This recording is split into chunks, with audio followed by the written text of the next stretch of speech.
Captain Zarathul of the Galactic Confederation stepped out of her ship onto the landing platform of New Geneva. The human spaceport buzzed with activity, but something felt different from other worlds she had visited. The beings here moved with purpose, their eyes constantly scanning their surroundings. Even in this peaceful setting, there was an alertness that made her skin crawl. Ambassador Chen Wei greeted her with a warm smile and a firm handshake. His grip was stronger than necessary, she noticed. Everything about humans seemed to contain hidden strength. "Welcome to Earth, Captain," Chen said as they walked through the terminal. "We're honored by the Confederation's invitation to join your alliance." Zarathul had delivered this speech dozens of times to new species. The Galactic Confederation represents over 3,000 civilized worlds. "We maintain peace through cooperation, trade, and mutual understanding. Violence is a relic of the past." Chen nodded politely. "That sounds wonderful. However, I must inform you that Earth's membership might complicate your peaceful existence." The captain's translator struggled with the human's tone. "Was that a threat?" "I don't understand. We have certain capabilities that the galaxy might find disturbing. Our military technology and tactics, for instance. You really don't want this?" Zarathul laughed, a musical sound that echoed through the terminal. "Captain Chen, every species believes their weapons are superior. The Bathonian Empire once claimed their plasma cannons could crack moons. The Verandi Collective insisted their shield technology was impenetrable, yet all found peace through the Confederation's guidance." Chen's expression remained serious. "This isn't about superior weapons, Captain. It's about how we think about conflict itself." They entered a conference room where other human officials waited. Each carried themselves with the same careful alertness Zarathul had noticed earlier. She activated her recording device to capture humanity's formal application. "Before we proceed," Chen continued, "I want to show you something." The wall screen displayed images of Earth's history. Zarathul saw primitive weapons, then more advanced ones, then explosions that could level cities. The progression was typical of any species' violent past. "Every civilization goes through this phase," she assured him. "The important thing is that you've moved beyond it." Chen exchanged glances with his colleagues. "That's just it, Captain. We haven't moved beyond it. We've perfected it." The screen showed statistics that made Zarathul's stomach turn. In their brief 10,000-year recorded history, humans had fought over 15,000 wars. They had created weapons capable of destroying their entire planet multiple times over. Even now, in their supposedly peaceful era, they maintained military forces that could level continents. "These numbers can't be accurate," Zarathul protested. "No species survives this level of violence." "We did," Chen said quietly. "We learned to control it, to channel it, to use it when necessary and set it aside when not. But we never forgot how to unleash hell." General Martinez, a stocky woman with scars on her hands, leaned forward. "Captain, in the past century alone, we've developed 3 new ways to completely sterilize a planet. Not because we wanted to, but because we can't stop thinking about warfare. It's in our nature." Zarathul felt dizzy. The Confederation's greatest military challenge in recent memory had been the Klaxon Rebellion, which ended after the rebels' food synthesizers were temporarily disabled. No one had been seriously harmed. "But your application states that Earth has been at peace for 50 years. She stammered. "Correct," Chen admitted. "We've had no major conflicts. However, our military expenditure has increased each year. We've built new weapons, developed new tactics, and trained new soldiers. We tell ourselves it's for defense, but honestly, we're very good at war, and part of us misses it." Dr. Sarah Kim, a behavioral psychologist, activated another display. "Every human child plays war games. We write stories about conflicts, create entertainment based on battles, and our sports are ritualized combat. Violence isn't something we've overcome, it's something we've harnessed." Zarathul reviewed her files on humanity. Their media was full of military themes. Their heroes were often soldiers. Their greatest leaders were frequently warriors. Even their peaceful achievements were described in martial terms: conquering disease, fighting poverty, battling natural disasters. "Why are you telling me this?" she asked. Most species would hide their violent tendencies to gain membership. Chen stood and walked to the window overlooking the city. "Because we respect the Confederation's mission of peace. We don't want to corrupt it with our presence. Our ways of thinking, our instincts, our solutions to problems, they all involve calculated violence on scales that would traumatize your people." Ambassador Talaris from the Peaceful Worlds Coalition had joined the meeting virtually. His species had evolved past physical conflict 3 millennia ago. Surely you exaggerate, humans. Violence is simply inefficient problem-solving.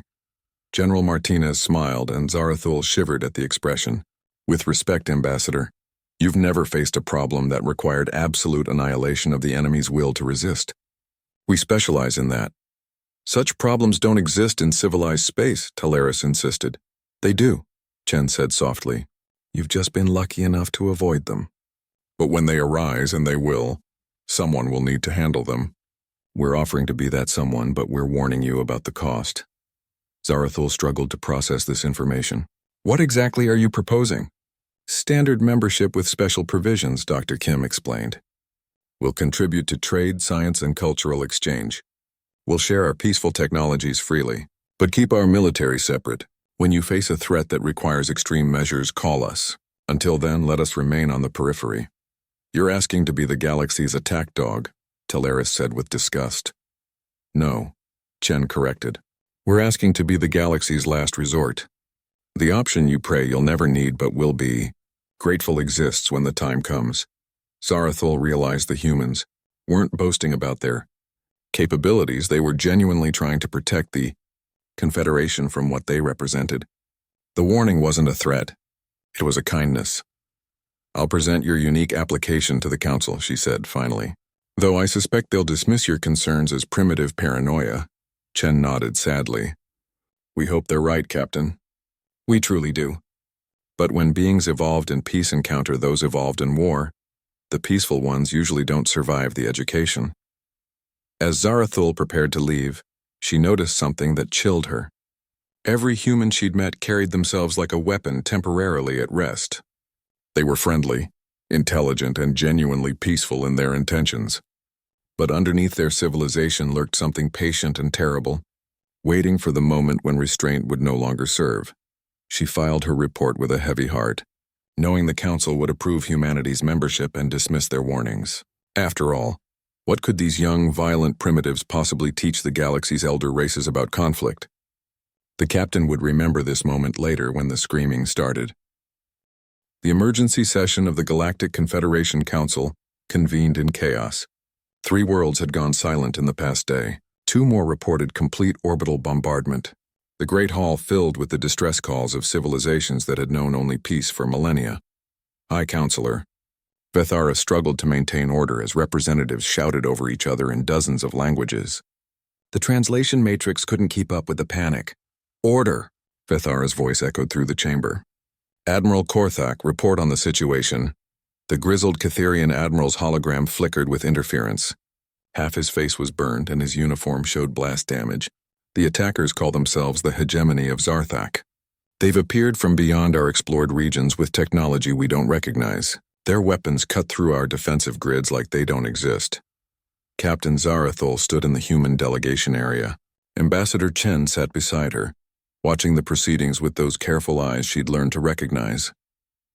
3 months had passed since humanity joined the Confederation, and they'd been model citizens trading freely, sharing peaceful technology, and keeping their military completely separate as promised. What do we know about their capabilities? Counselor Meltos asked. Admiral Korthak's image wavered. They use kinetic bombardment weapons that reduce cities to craters. Their ships are heavily armored and carry massive firepower. Most disturbing, they seem to fight with the intention of total annihilation, rather than conquest. A shocked silence fell over the chamber. In the Confederation's 3,000-year history, warfare meant disabling opponents until they agreed to negotiations. The concept of fighting to completely destroy an enemy was alien to most species. Surely they can be reasoned with, suggested Ambassador Yelandra of the Harmony Worlds. All sentient beings desire peace once they understand its benefits. We tried, Korthak replied grimly. They responded by executing our diplomatic envoys and broadcasting the footage to every world they've attacked. They're not interested in negotiation. Chen leaned forward slightly. Zarathul noticed the movement and saw something shift in his expression. The patient weapon was stirring. What are our defensive capabilities? High Counselor Vethara asked. Limited, Korthak admitted. Our peacekeeping forces were designed for suppression and crowd control. We have some defensive platforms, but nothing capable of matching their firepower. At current rate of advance, they'll reach the core worlds within 6 months. The chamber erupted in panic again. Species that had forgotten the meaning of war suddenly faced extinction by beings who lived for it. Ambassador Talaris of the Peaceful Worlds Coalition stood. Perhaps we should evacuate threatened populations to safer regions while we develop new defensive technologies. There are no safer regions, Korthak said bluntly. They're advancing on multiple fronts simultaneously. This isn't a raid, it's a full-scale invasion aimed at total conquest. Zarathul watched Chen during the exchange. The human ambassador sat perfectly still, but she could see his mind working behind those dark eyes. He was analyzing, calculating, planning. Even at rest, humans thought like weapons. High Counselor Vithera called for silence. We need solutions, not panic. Do any delegations have suggestions? The chamber fell quiet. Species that had spent millennia perfecting art, philosophy, and peaceful coexistence had no answer for organized violence on this scale. Chen stood slowly. Every eye in the chamber turned to him. The human delegation offers its military assistance, he said simply. Murmurs rippled through the crowd. Several representatives looked confused, as if they'd forgotten humans even had a military. What exactly are you proposing? Vithara asked. Total war, Chen replied. The translator struggled with the phrase, having no equivalent in most Confederation languages. Complete military engagement designed to break the enemy's will to fight. Ambassador Talaris recoiled. Violence cannot solve this crisis. We must find a peaceful solution. Chen's expression didn't change. Ambassador, peaceful solutions require both sides to want peace. The Zarthak have demonstrated they prefer conquest. We can provide alternative options. What kind of options? Admiral Korthak asked. The kind that make continuing the war more costly than surrender, General Martinez answered from the human section.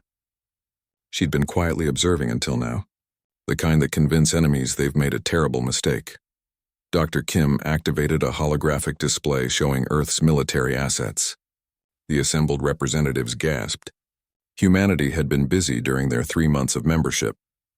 We've constructed a fleet specifically designed for military action against technologically advanced opponents, she explained. Our ships prioritize firepower and survivability over comfort or diplomatic functions. The displayed vessels looked nothing like Confederation designs. They were angular, brutal, and covered in weapon emplacements, where Confederation ships were elegant works of art. Human warships were functional instruments of destruction. These designs are completely focused on warfare, observed Counselor Yarthek of the Builder caste. No recreational facilities, no artistic elements, no diplomatic suites. Correct, General Martinez confirmed. When we build weapons, we build weapons. Everything else is secondary. Zarathul felt sick looking at the displays. The humans had been preparing for war while everyone else assumed they were learning to be peaceful. Our combat doctrine, Chen continued, is based on principles the Confederation has forgotten. We don't fight to disable or discourage. We fight to completely break the enemy's ability and will to continue fighting. You're talking about genocide, accused Ambassador Relthos of the Ethics Collective. No, Chen corrected firmly.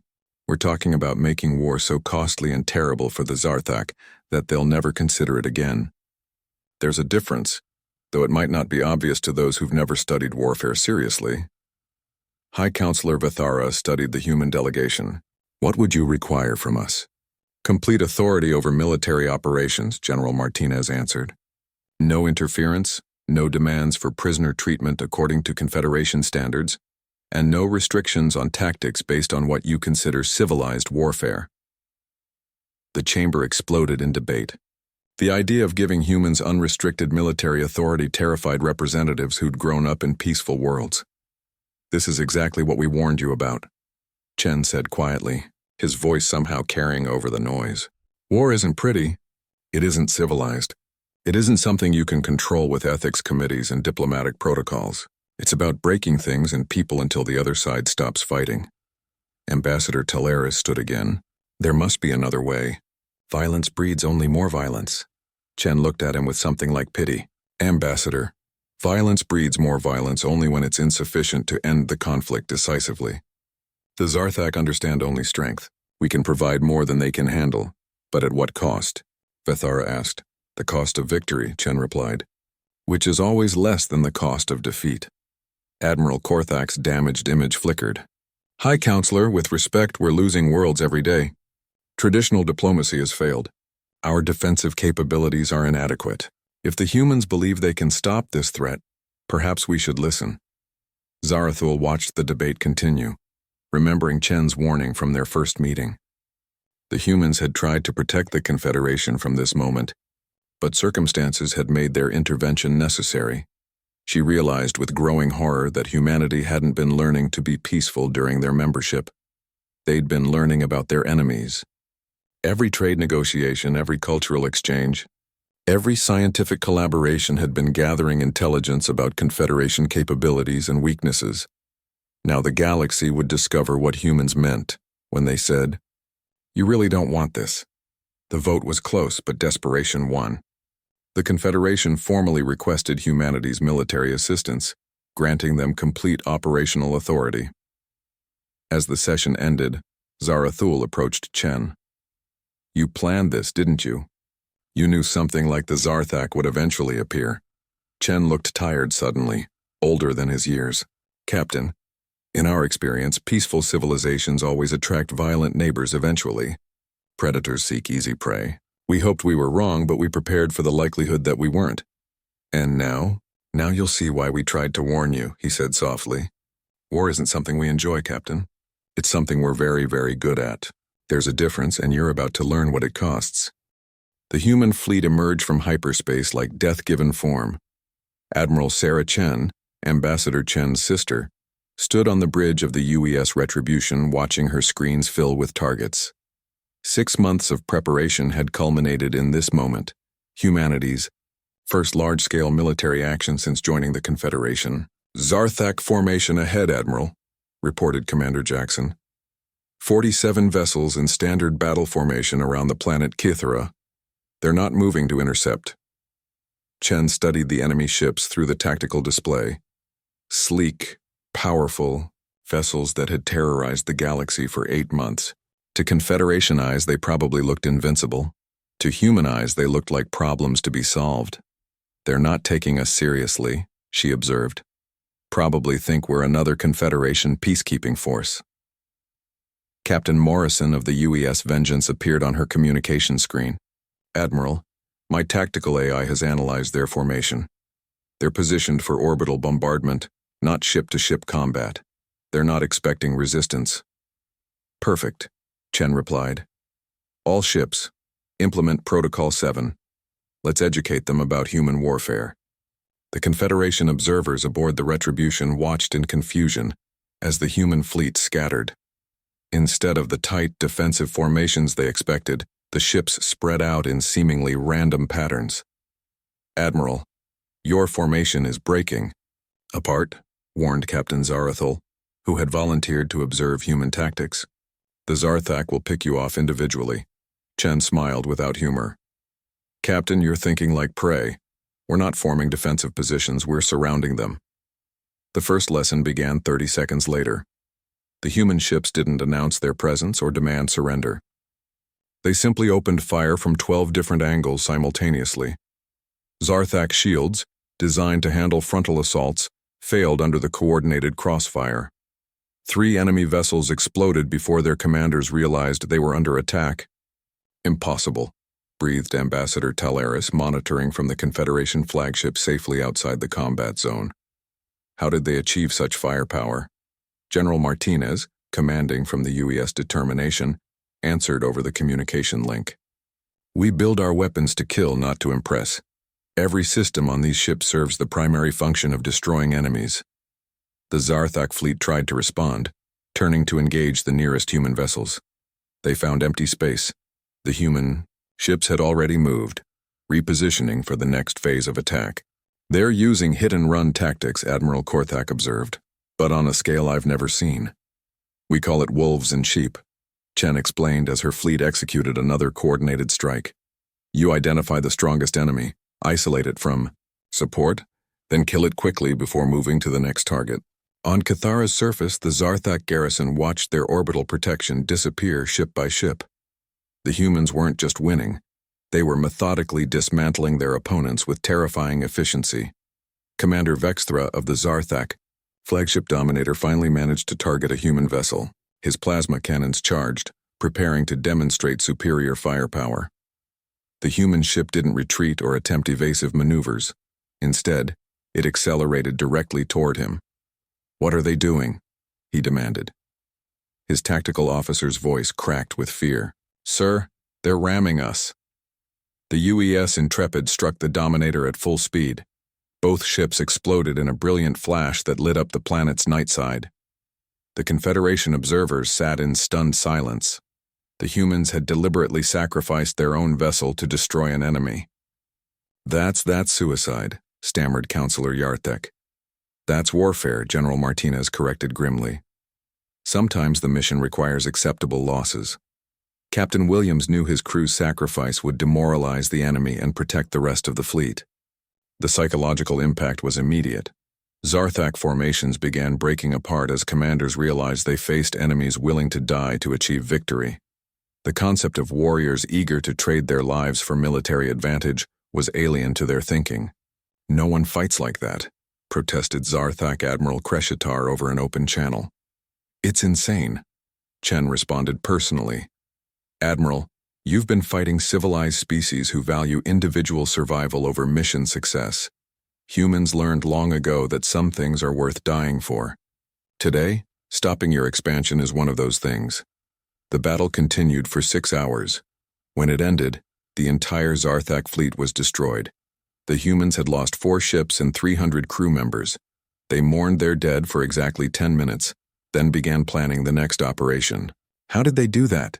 Captain Zarathul asked as she toured the human flagship after the battle. The corridors were cramped, functional, and lined with weapon lockers. Everything spoke of a civilization that had never forgotten how to fight. "Practice," Chen answered simply. "Humans have been perfecting warfare for 10,000 years. Every conflict taught us new lessons. Every peace gave us time to prepare for the next war." Dr. Kim showed her tactical recordings of the battle. "Notice how we never engage in fair fights. We always seek numerical or positional advantage. When we can't achieve those, we create them through deception or sacrifice." "But the cost," Zarathul protested. "Those crew members who died." "Volunteered for this mission knowing the risks," Chen replied. "Every human in this fleet understands that stopping the Zarthak requires extreme measures. We don't celebrate death, Captain, but we don't fear it when necessary." The second lesson came 3 days later, when the human fleet reached Zarthak-occupied Meridian Station. Instead of engaging the defensive platforms directly, they broadcast a simple message to the population below. "Attention, Zarthak forces," Admiral Chen announced. "You have 30 minutes to evacuate all military personnel from the planet. After that time, we will demonstrate what humans call total war." The Zarthak commander laughed at the ultimatum. His forces outnumbered the humans, and he controlled the orbital defenses. He ignored the warning. Exactly 30 minutes later, the humans launched something the Confederation had never seen: kinetic bombardment weapons. Tungsten rods accelerated to incredible speed struck the planet's surface with the force of nuclear weapons, but without radiation. Every military installation, supply depot, and communication center on Meridian vanished in precisely targeted strikes. The civilian areas remained untouched, but the Zarthak military presence was completely eliminated in under an hour. "You destroyed an entire planetary garrison without a single ship-to-ship engagement," Admiral Korthak said in amazement. "Why risk our people when physics can do the work?" General Martinez replied. "Humans learned to use every available tool for warfare. Gravity, momentum, even the enemy's own expectations become weapons." The Confederation observers began to understand what humans meant by total war. It wasn't just about superior weapons or tactics. It was about thinking of conflict as a problem to be solved completely, permanently, and by any means necessary. The psychological warfare had only begun. The humans made sure every Zarthak survivor could broadcast what they'd witnessed. Word spread through the hegemony of an enemy that fought without mercy, died without fear, and treated war like a science to be perfected. "They're terrifying," admitted Captain Zarathul. as she watched human engineers already planning their next operation. They switched from friendly conversation to calculating mass destruction without any emotional transition. Chen nodded sadly. This is why we warned the Confederation, Captain. War isn't something we have to learn. It's something we have to remember not to use. Every human carries the capacity for unlimited violence held in check only by choice and circumstance. And when choice isn't available? Then you see what you're seeing now, Chen replied. The reason we said you really don't want this. As the fleet prepared for the next engagement, Zarathul realized the true horror of humanity's gift. They weren't just effective warriors, they enjoyed the challenge of warfare while simultaneously regretting its necessity. The contradiction terrified her more than their weapons ever could. The galaxy was about to learn that the most dangerous enemies aren't those who love war but those who excel at it while wishing they didn't have to. The Zarthak High Command gathered in their fortress world of Blackstone, their confidence shattered by 3 months of human warfare. Fleet Admiral Drakmore stared at tactical displays showing the systematic destruction of 37 military installations and the psychological collapse of 12 planetary garrisons. Report, he demanded. Intelligence. Director Yashitel's voice trembled. The humans have destroyed 40% of our forward fleets without suffering equivalent losses. More troubling, our remaining forces are requesting withdrawal from combat zones. Requesting withdrawal? Drakmore's rage filled the chamber. The hegemony does not retreat. Sir, you need to understand what these beings do to prisoners. Yashtel activated a holographic display. They don't torture for information or execute for intimidation. They do something worse, they study us. The display showed captured Zarthak officers in human detention facilities. They were unharmed, well-fed, and comfortable. But their eyes held an emptiness that chilled even the hardest hegemony commanders. They break our people's minds without touching their bodies, Yashtel continued. The humans have psychologists who can map every fear, every cultural weakness, every psychological pressure point. They use this information to craft propaganda that makes our warriors afraid to fight. General Korthek of the 3rd Battle Group appeared via communication. His normally composed demeanor was replaced by barely controlled terror. Admiral, they've been broadcasting recordings of their interrogation sessions. Not torture, conversation. They talk to our captured officers like friends, then use everything learned to predict our tactics. Drakmore studied the recordings. Human interrogators discussed Zarthak battle doctrine, cultural traditions, and personal fears with their prisoners in comfortable settings. The captives shared information freely, not realizing they were being psychologically mapped and cataloged. They're turning psychological analysis into a weapon, he realized with growing horror. It gets worse, Yashitel continued. They've been releasing prisoners with detailed messages for specific commanders. Personal messages that demonstrate how thoroughly they understand our individual psychologies. The display showed a recording meant for Drakmore himself. The human psychological warfare specialist, Dr. Sarah Kim, spoke directly to the camera. Admiral Drakmore, by now you've realized that your traditional aggressive tactics aren't working against human forces. You're probably considering increasingly desperate measures, perhaps orbital bombardment of human-controlled worlds or execution of human prisoners. Let me save you the trouble of learning why that won't work. The recording continued with precise analysis of Drakmore's command style, personal history, and psychological profile. Dr. Kim predicted his exact responses to various scenarios with uncanny accuracy. You see, Admiral, humans have been fighting humans for 10,000 years. We've developed countermeasures for every possible psychological and tactical approach, because we've used them all against ourselves. Your people evolved in a galaxy without serious military opposition. Ours evolved in constant warfare against opponents exactly as intelligent and ruthless as ourselves. Drakmore turned off the recording. The human had been right about every prediction, except one he was already considering. The desperate measures she'd warned against. Commander, Velthar of the 6th Fleet contacted the fortress world with an emergency transmission. Admiral, the humans have done something impossible. They've convinced 3 of our planetary garrisons to surrender without fighting. Explain.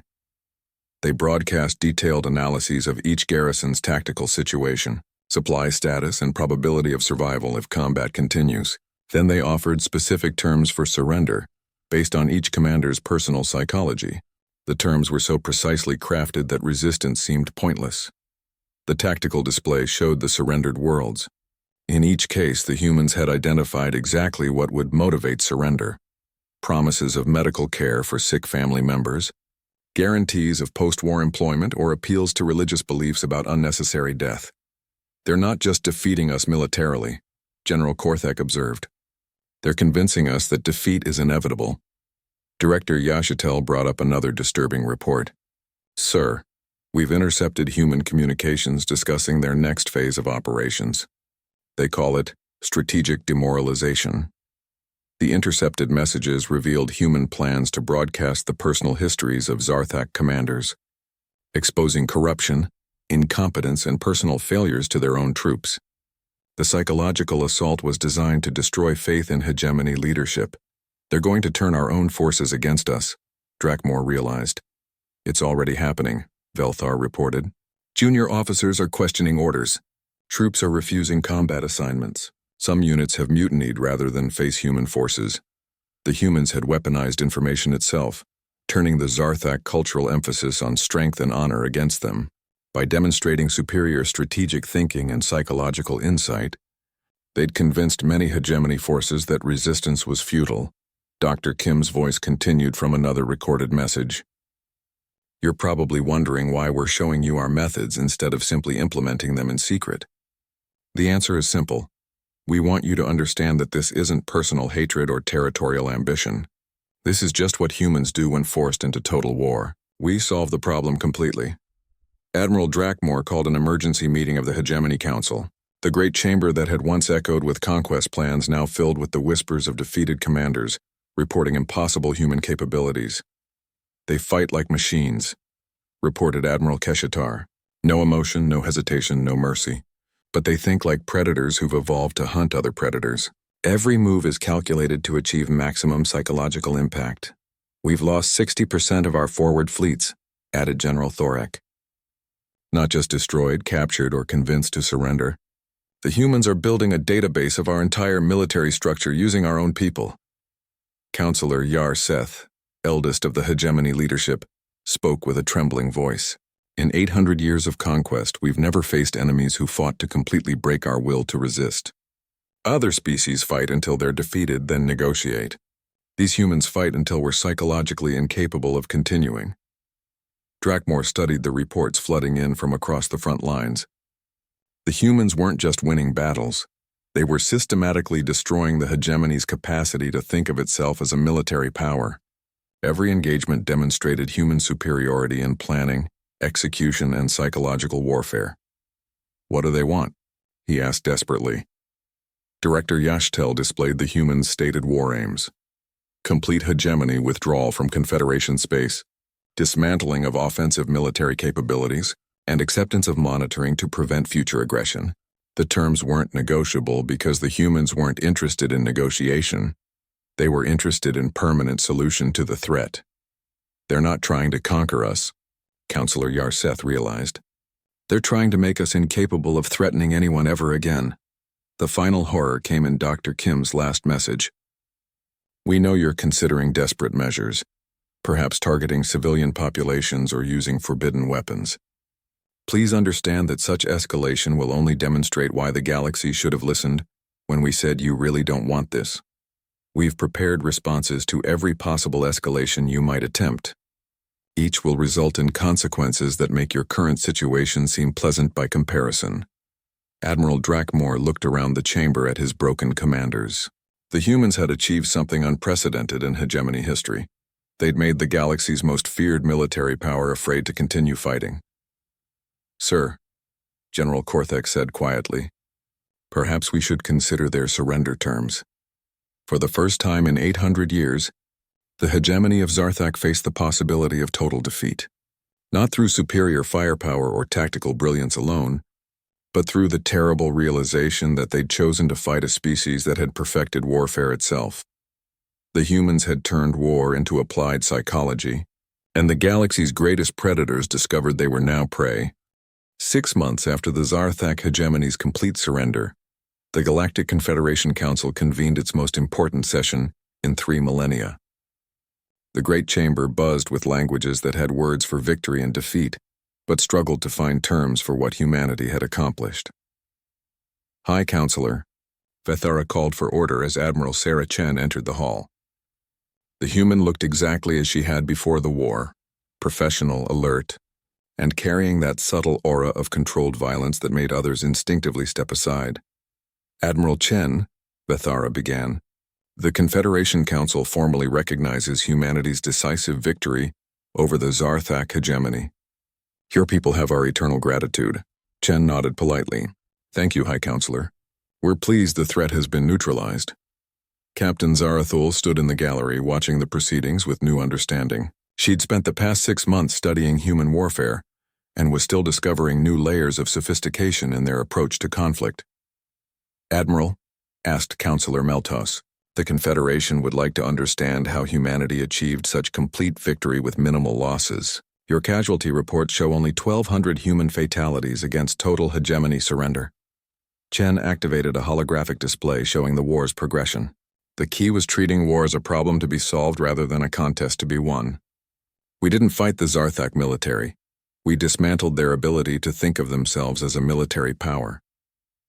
Ambassador Talaris of the Peaceful Worlds Coalition looked uncomfortable. But the methods you used, the psychological manipulation, the strategic demoralization campaigns, were necessary to minimize actual violence, Chen interrupted.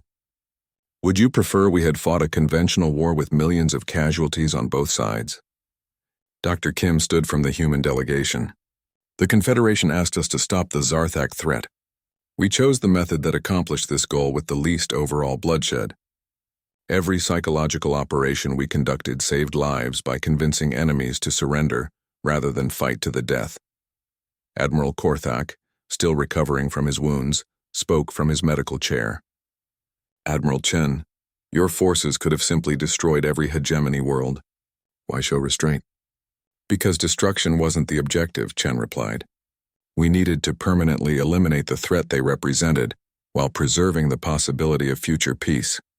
Dead enemies can't change their behavior. Defeated enemies can. The display showed the current status of former hegemony worlds. Zarthak society was transforming rapidly under human oversight, their military culture replaced by economic cooperation and peaceful development. You've turned the galaxy's most aggressive empire into pacifists, observed Counselor Yarthek with amazement.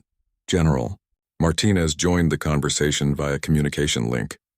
Not pacifists, Counselor. Beings who understand the true cost of warfare.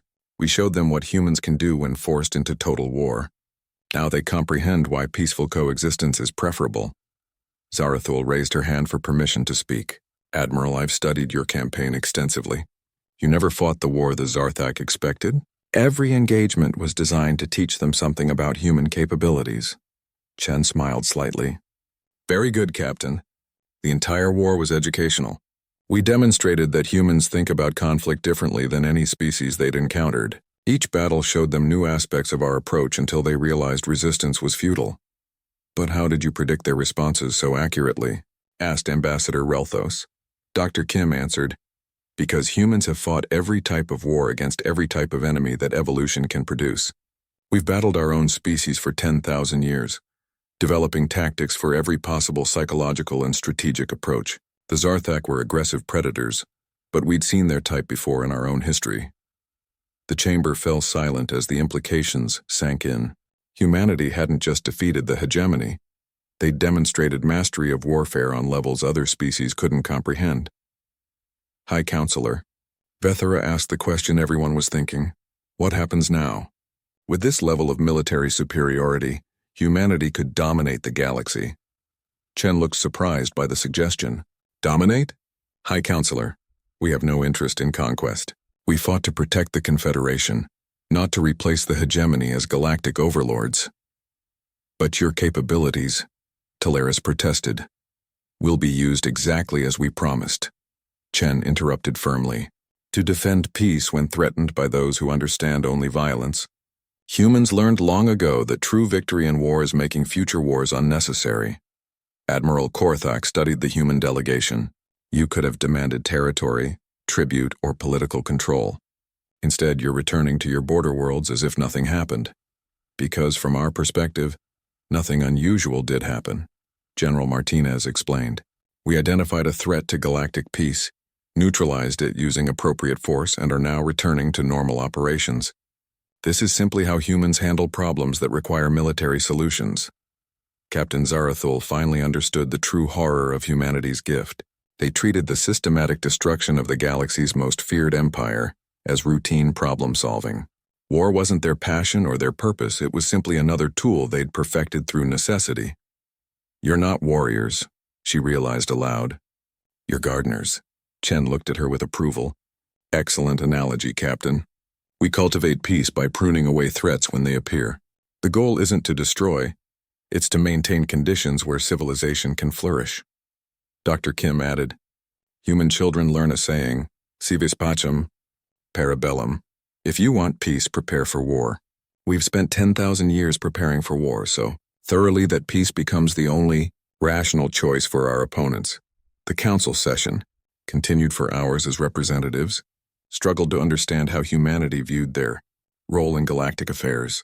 The humans weren't conquerors or crusaders. They were highly effective problem solvers who happened to specialize in the permanent resolution of military threats. As the session ended, Vethara made a formal announcement. The Confederation hereby establishes the Human Defense Protocol. When peaceful methods fail to resolve threats to galactic security, humanity will serve as our final option. Chen nodded acceptance. We're honored by the Confederation's trust.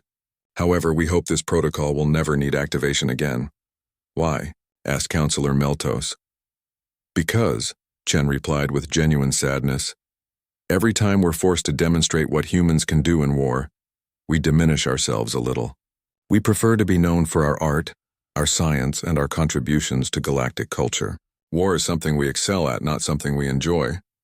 As the delegates dispersed, Zarathul approached Chen privately. Admiral, may I ask a personal question? Of course. Do you regret what humanity had to do? Chen was quiet for a long moment. Captain, we regret that it was necessary. We regret that peaceful species had to witness what we're capable of. But we don't regret protecting the Confederation from beings who would have destroyed everything you've built over 3 millennia. And if another threat appears, Chen's expression hardened slightly, then the galaxy will once again see why we warned everyone. You really don't want this. But they'll also see why it's sometimes necessary anyway. Zarathul watched the human delegation prepare to leave. They carried themselves with the same careful alertness she'd noticed during their first meeting. But now she understood what she was seeing. They were weapons that had chosen to be gardeners, predators that had decided to protect instead of hunt.